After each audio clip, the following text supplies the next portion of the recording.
Comment supprimer des cellules ou des colonnes dans Excel? Il y a deux façons, une avec le clavier, une avec la souris, et ces deux façons n'ont pas du tout le même effet.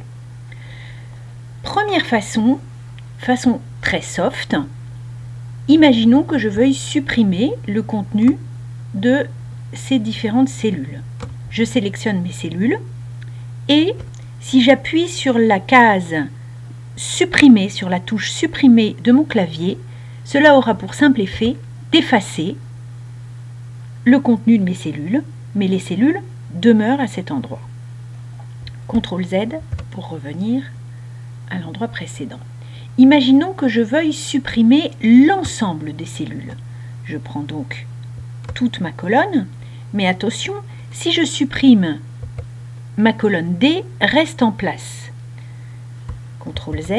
Si inversement, je veux enlever cette colonne, autrement dit l'arracher définitivement, à ce moment-là, je vais sélectionner ma colonne avec le clic droit et avec le clic droit, je vais choisir le menu supprimer ici. Et là, ça n'aura pas du tout le même effet. En fait, vous voyez que les cellules, les colonnes de droite se sont rapatriées d'un cran à gauche parce que la colonne D a été littéralement arrachée du tableau. Imaginons que je veuille par exemple supprimer ces deux colonnes vides. Je les sélectionne toutes les deux en cliquant directement sur la colonne, c'est-à-dire sur C et D. Je fais ensuite un clic droit et cela aura pour effet, si j'appuie sur supprimer, d'arracher ces deux colonnes du tableau. Autrement dit, C et D ne sont plus vides puisqu'elles ont été arrachées du tableau.